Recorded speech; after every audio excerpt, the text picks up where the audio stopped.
जय हिंद दोस्तों, मैं Neha Maurya from friend college of fire and safety engineering Varanasi. एक बार फिर से मैं आप सभी के सामने उपस्थित हूँ फायर के अगले क्वेश्चंस को लेकर के। जैसा कि पिछले वीडियो में मैंने 1 to 10 क्वेश्चन मैंने क्लियर कर दिया था। मुझे उम्मीद है कि वो सारे क्वेश्चंस आप लोगों को भी क्लियर हो गए होंगे। आइए आज हम जानेंगे उसके आगे के क्वेश्चंस के कि फायर इंटरव्यू में जब भी कोई कैंडिडेट जाता है फायर के पोस्ट के लिए इंटरव्यू देने, तो उससे क्या वो मोस्टली कॉमन क्वेश्चंस क्या होते हैं जो वो उससे पूछे जा सकते हैं। तो 1 to 10 क्वेश्चन आपको क्लियर है। इफ़ नहीं है देन आप मुझे कमेंट करके बताना कि क्या उसमें प्रॉब्लम आ रही है, मैं उसको दूर करने का पूरा ट्राई करूँगी। नेक्स्ट आज हम उसके आगे क्वेश्चन के बारे में जानेंगे। सबसे पहले मैंने यहाँ पे क्वेश्चंस को पुट किया है, how many types of extinguisher, क्योंकि मुझे काफ़ी लोग पूछ रहे थे कि एक्सटिंग्विशर कंप्लीट कितने प्रकार का होता है। इसको लेकर भी मोस्टली स्टूडेंट को या फिर कैंडिडेट्स को डाउट रहता है, तो मैंने सभी एक्सटिंग्विशर के बारे में यहाँ पे बात की है। आइए देखते हैं। सबसे पहले बात करते हैं फर्स्ट, यानी कि वाटर टाइप। वाटर टाइप में भी कितने प्रकार के होते हैं? 3 प्रकार के होते हैं। सोडा एसिड टाइप, जो कि अब बैंड है, अब वो नहीं चलता है। इस टाइम क्या चल रहा है प्रेजेंट में? Carbon dioxide gas cartridge type, यानी कि CO2 गैस का एक कार्टेज होता है इस एक्सटिंग्विशर में। इसमें एक प्लंजर, जिसको प्लंजर टाइप भी कहते हैं, ये उसको पंच करना पड़ता है। देन वो जो कार्टेज लगा होता है वो फूटता है और उसमें जो भी वाटर फिलअप किया गया उस एक्सटिंग्विशर में उसको प्रेशराइज करके बाहर की तरफ फेंकता है। उसके बाद अभी क्या है, एयर प्रेशराइज टाइप, यानी कि इसको एयर से, एटमॉस्फेरिक एयर से प्रेशराइज किया गया है। फिलहाल में यही 2 एक्सटिंग्विशर चल रहे हैं वाटर टाइप में। सोडा एसिड टाइप इस टाइम नहीं चलता है, वो अभी बैन हो चुका है। नेक्स्ट कौन सा एक्सटिंग्विशर होता है? Foam type. फोम टाइप में बात करें तो उसमें 2 प्रकार के होते हैं, केमिकल टाइप और मैकेनिकल टाइप। केमिकल टाइप जो है वो भी अब बैंड है, अब वो नहीं चलता है। बात करें मैकेनिकल टाइप में तो उसमें भी 2 प्रकार का होता है। कौन कौन सा? CO2 कार्टेज टाइप और सेम वाटर की तरह स्टोर्ड प्रेशराइज टाइप। इसको भी एक प्लंजर वाला होता है जिसको पंच करके चलाना होता है, और एक जो होता है ऑलरेडी प्रेशराइज होता है, ओनली उसका स्विच ग्रिप दबाना होता है जिससे वो चलता है। नेक्स्ट हम देखेंगे थर्ड क्या है, DCP टाइप। DCP टाइप में क्या होता है, ये जो पिछला वीडियो मैंने बताया था उसमें भी मैंने BC टाइप और ABC टाइप एक्सटिंग्विशर को डिफरेंस मैंने बताया था, तो सेम यहाँ पे भी है। DCP में भी 2 आते हैं, BC टाइप यानी कि हम इसको क्लास B और क्लास C के फायर पे यूज़ कर सकते हैं। और दूसरा क्या होता है, ABC टाइप, यानी कि हम इसको क्लास A, क्लास B और क्लास C पे यूज़ कर सकते हैं। जो BC टाइप होता है वो उसमें गैस कार्टेज लगा होता है। किसका गैस कार्टेज लगा होता है? तो कार्बन डाइऑक्साइड का गैस कार्टेज लगा होता है। और जो ABC टाइप होता है वो एयर प्रेशराइज्ड होता है। ठीक है, उसके बाद क्या है, फोर्थ क्या है, CO2 gas cartridge type. CO2 gas cartridge type होता है जो फोर्थ होता है। फिफ्थ क्या आता है, मॉड्यूलर जो होता है वो सीलिंग में लगा होता है। और ये 6th है क्लीन एजेंट। इसका इस्तेमाल किचन फायर के लिए करते हैं, और इसका जो मॉड्यूलर है इसका इस्तेमाल हम ऑफिस एरिया में या जहाँ पे डॉक्यूमेंटेशन का काम होता है, जहाँ पे हम वाटर का यूज़ नहीं कर सकते हैं, डॉक्यूमेंट्स ख़राब हो जाएंगे, फोम का यूज़ नहीं कर सकते हैं, डॉक्यूमेंट ख़राब हो जाएंगे, वहाँ पर ये मॉड्यूलर होता है। ये सेम इसी प्रकार से ये जो इसका ये सीलिंग से कनेक्ट होता है, और यहाँ पे एक बल्ब लगा होता है जो टेम्परेचर, हीट एब्जॉर्व करने पर उसका एक टेम्परेचर फिक्स होता है, उसे एब्जॉर्व करने पर वो ब्रेक होता है। देन यहाँ से जो भी है पाउडर वो बाहर निकलता है। नेक्स्ट क्वेश्चन क्या है हमारा, how is monthly inspection of extinguisher done, मतलब कि मंथली इंस्पेक्शन कैसे करते हैं किसी भी एक्सटिंग्विशर का। तो सबसे पहले क्या, मंथली यानी कि हर महीने एक्सटिंग्विशर का इंस्पेक्शन करना पड़ता है, उसको चेक करना पड़ता है कि वो ओके कंडीशन में है या नहीं। तो इसमें क्या करना होता है, सबसे पहले कि अगर जहाँ पे भी एक्सटिंग्विशर टंगा हुआ है उसको उतारना है, झाड़ना है, पोंछना है, क्लीन करना है उसको। फिर उसका जो होता है सेफ्टी क्लिप जो होता है वो चेक करना होता है, जो इस तरीके का कुछ लगा होता है, वो येलो कलर का लगा होता है। मोस्टली एक्सटिंग्विशर में येलो कलर का लगा होता है, वो सेफ्टी क्लिप होता है। वो लगा है कि नहीं, कहीं ब्रेक तो नहीं हुआ है, टूटा तो नहीं, अगर टूटा है तो उसको हम रिप्लेस कर देंगे, दूसरा नया लगा देंगे अगर ख़राब हुआ है तो। Then check the nozzle and then fill the tag, यानी कि हम उसका नोजल चेक करेंगे। ये जो ब्लैक वाला होता है इसको ही नोजल बोलते हैं। हम इसका यहाँ पे जहाँ पे नोजल ख़त्म हो रहा है, नोजल का एरिया, वहाँ पे हम उसको चेक करेंगे कहीं उसके अंदर कुछ कोई कीड़ा तो नहीं फंसा है, या फिर कुछ कोई भी ऑब्जेक्ट उसके अंदर तो नहीं फंसा है कि जब ज़रूरत पड़े उसको चलाने की हम चलाने गए और वो चला ही नहीं अच्छे तरीके से, उसका जो भी एक्सटिंग्विशिंग मटेरियल जो है वो बाहर निकले ही ना, तो हमारा जो भी गोल है फायर फाइटिंग करने का वो फेल हो जाएगा। इसलिए हम उसका जो नोजल है उसको हमेशा ओके कंडीशन में रखते हैं। ये भी चेक करेंगे अगर उसमें कुछ है, कुछ फंसा हुआ या फिर कुछ भी है तो उसको क्लीन करना पड़ता है, उसको निकालना पड़ता है और क्लीन करके फिर से उसको कर दे सही उसमें मतलब फिट कर देते हैं, लगा देते हैं। देन क्या होता है उसमें एक टैग लगा होता है, उस टैग को फिल करना होता है कि मतलब इस मंथ का जो भी नाम है, जो भी डेट है, उसको फिल करना होता है कि हाँ इस मंथ में इसका इंस्पेक्शन हुआ है, यानी कि एक्सटिंग्विशर को इस मंथ में चेक किया गया है। और उसके बाद क्या होता है कि एक शीट भी होता है, एक शीट होता है जो जिसमें रिकॉर्ड मेंटेन करते हैं। उसमें कि भी क्या करते हैं कि टैग पे तो कर दिया कि मेंशन कर दिया कि हाँ इस महीने का इंस्पेक्शन हो चुका है एक्सटिंग्विशर का। उसके बाद जो शीट होती है अपने पास रिकॉर्ड मेंटेन करने के लिए एक्सटिंग्विशर का, उसमें भी फिलअप करना पड़ता है कि इस महीने में इस डेट को हमने इस एक्सटिंग्विशर का इंस्पेक्शन किया है।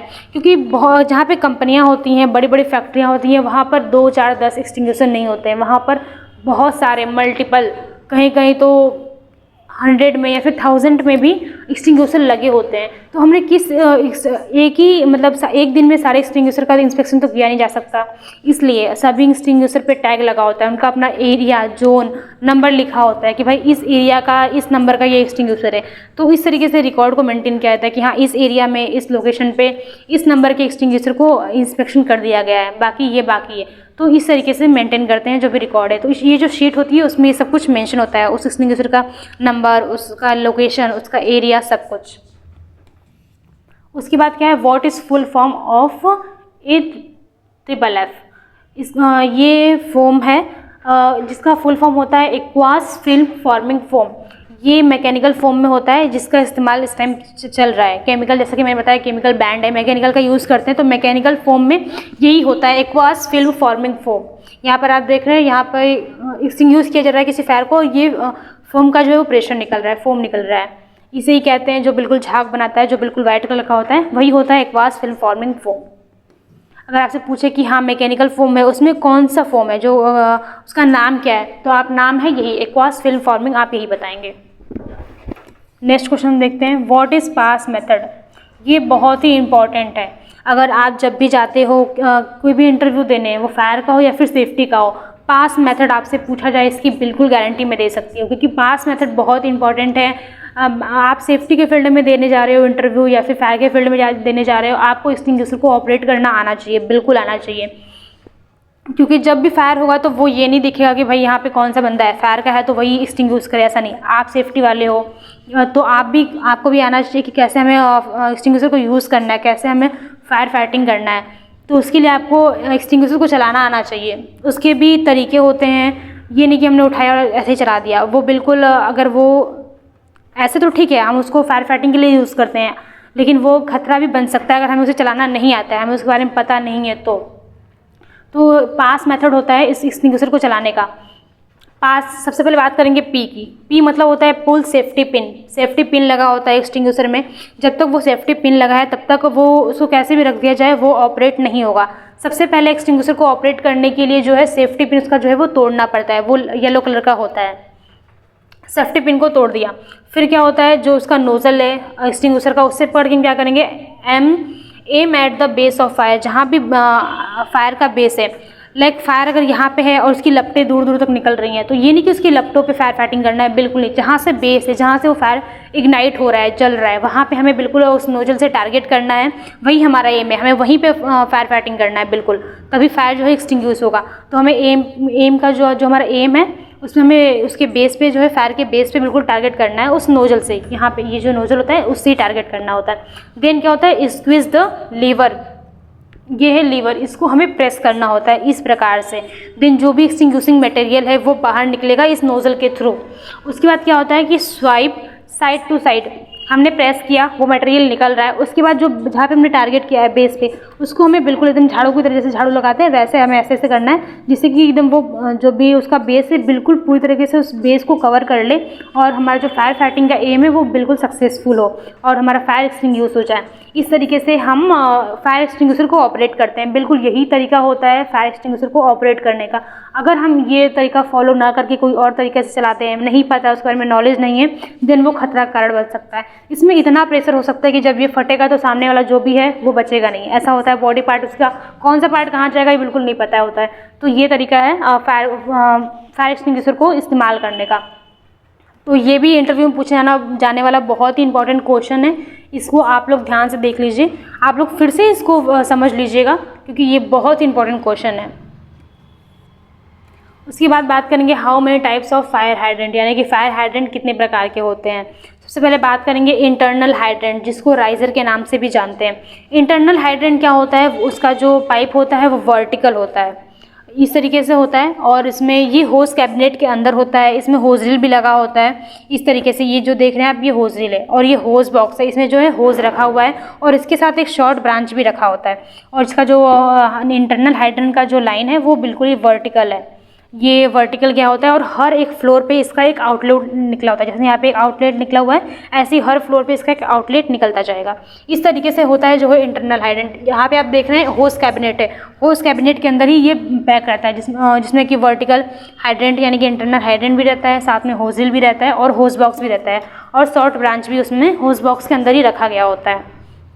उसके बाद सेकंड क्या होता है, एक्सटर्नल हाइड्रेंट। एक्सटर्नल हाइड्रेंट जो बाहर होता है, ये तो बिल्डिंग के अंदर है, होस्ट कैबिनेट के अंदर है, दैट्स वाई इसका नाम है इंटरनल हाइड्रेंट। ये जो एक्सटर्नल हाइड्रेंट है ये बिल्डिंग के बाहर होता है, चारों तरफ होता है, हर 100 मीटर पे, मतलब जैसा भी खतरा हो वहाँ पे आग का, उसके हिसाब से वहाँ का जो सभी जो एक्सटर्नल हाइड्रेंट है उसका डिस्टेंस तय करते हैं।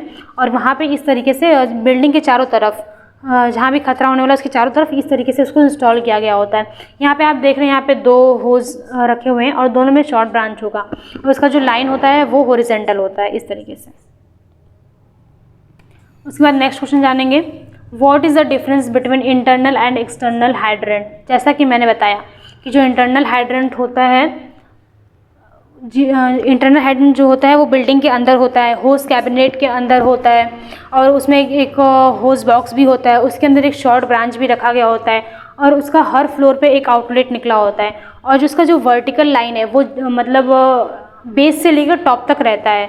और कोई बिल्डिंग है 10 फ्लोर की, तो वो पूरा बेस से लेकर के पूरा टॉप तक रहेगा, उस बिल्डिंग के पूरा बेस से लेकर टॉप तक रहता है इंटरनल हाइड्रेंट जो है वो। और उसका हर फ्लोर पे, चाहे वो 10 फ्लोर की बिल्डिंग हो, 20 फ्लोर की बिल्डिंग हो, उसका हर फ्लोर पे एक आउटलेट निकलना चाहिए, जहाँ से अगर जब भी जरूरत पड़े तो होज को कनेक्ट करके तुरंत फायर फाइटिंग किया जा सके।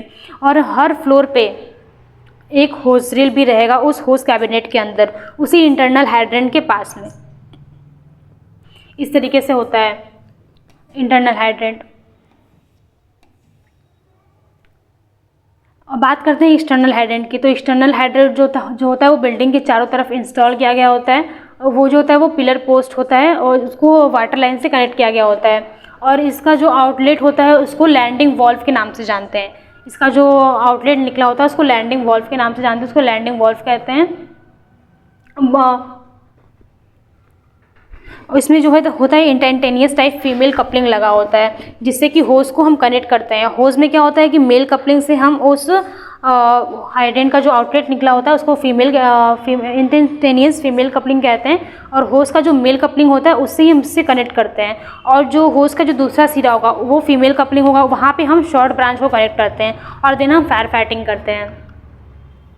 और जो भी होज बॉक्स में जो भी होज रखे होते हैं वो 15-15 मीटर के होते हैं। और उसके साथ में मैंने बताया था कि एक शॉर्ट ब्रांच भी रखा होता है। ये होता है एक्सटर्नल हाइड्रेंट। उसके बाद बात करते हैं what are the method of fire extinguisher, मतलब कि फायर को एक्सटिंग्विश करने के क्या मेथड होते हैं। तो यहाँ पे 3 मेथड होते हैं फायर को एक्सटिंग्विश करने के। पहला क्या होता है कूलिंग। कूलिंग में क्या करते हैं, अगर कूलिंग किया जा रहा है या वहाँ पे क्या होता है कि कूलिंग करके अगर फायर एक्सटिंग्विश किया जा रहा है तो वहाँ पे रिमूव कर देता है टेम्परेचर को।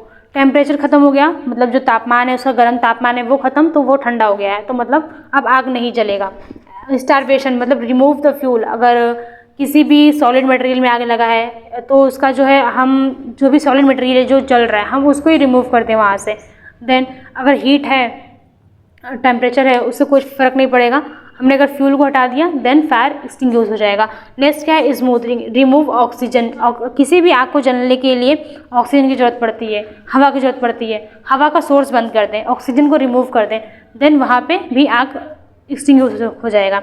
जैसे आग को जलने के लिए 3 चीज़ों की ज़रूरत पड़ती है, हीट, फ्यूल एंड ऑक्सीजन, उसी तरीके से आग को बुझाने के लिए भी किसी एक चीज़ को हटाना पड़ता है तो आग बुझ जाएगी।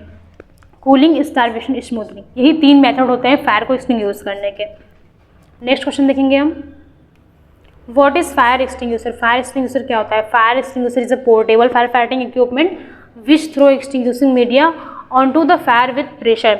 जो फायर एक्सटिंग्विशर जो होता है वो एक पोर्टेबल इक्विपमेंट है, यानी कि उसको एक जगह से दूसरी जगह तक ले जाया जा सकता है आसानी से। लाइक अभी आपने हाइड्रेंट देखा, इंटरनल हाइड्रेंट, एक्सटर्नल हाइड्रेंट, उसको हम जहाँ पे है वो वहीं से हम उसको फायर फाइटिंग कर सकते हैं, उसको यहाँ से उठा के वहाँ नहीं ले जा सकते। बट एक्सटिंग्विशर क्या है, हम उसको एक जगह से उठा के मल्टीपल जगह ले जा सकते हैं, जहाँ पे भी ज़रूरत है, जहाँ पे भी फायर फाइटिंग करना है वहाँ पे। और जो भी इसका एक्सटिंग्विशिंग मीडिया होता है वो उसको प्रेशर के साथ बाहर फेंकता है, वो फायर एक्सटिंग्विशर ये हो गया। नेक्स्ट हम जानेंगे हाउ मेनी टाइप्स ऑफ होज। होज कितने प्रकार का होता है? तो होज 3 प्रकार का होता है, डिलीवरी होज, सक्शन होज और होजरिल होज। डिलीवरी होज क्या करता है, वाटर को जो है वो एक स्थान से दूसरे स्थान तक डिलीवर करने का काम करता है। लाइक अगर हाइड्रेंट की बात करें तो हाइड्रेंट में हमें डिलीवरी होज लगा के ही फायर फाइटिंग करना होता है। हाइड्रेंट का जो आउटलेट होता है उसे इंस्टेंटेनियस फीमेल कपलिंग कहते हैं। तो ये डिलीवरी होज का जो है मेल कपलिंग उसमें कनेक्ट करके, और ये फीमेल कपलिंग में शॉर्ट ब्रांच कनेक्ट करके या फिर जो भी ब्रांच है वो कनेक्ट करके फायर फाइटिंग करना होता है। सक्शन होज क्या होता है? सक्शन होज का काम होता है वाटर को सक करना। लाइक अगर फायर टेंडर में पानी भरना है, कहाँ से भरेंगे, देन सक्शन होज का इस्तेमाल वहाँ पे कर सकते हैं तुरंत वाटर फायर टेंडर में पानी को भरने के लिए। वो पानी को सक करके एक स्थान से दूसरे स्थान तक एकत्रित करता है। नेक्स्ट क्या होता है, होजरिल होज। जैसा कि मैंने अभी आपको दिखाया, इंटरनल हाइड्रेंट में जो होज कैबिनेट होता है उसके अंदर ही होजरिल होज होता है। तो ये 3 प्रकार के होज होते हैं। तो यहाँ पे आपने देख लिया कि ये 3 प्रकार के होज होते हैं। तो आज के लिए बस इतना ही। अगले वीडियो में मैं फिर से मिलूंगी आपसे और अधिक क्वेश्चंस के साथ। तब तक के लिए आप इतना बिल्कुल रेडी रखिए, और कोई भी डाउट है आपको तो आप बेशक मुझे कमेंट करके बता सकते हैं। मैं ट्राई करूँगी आपको बेस्ट को आंसर देने का। तब तक के लिए धन्यवाद।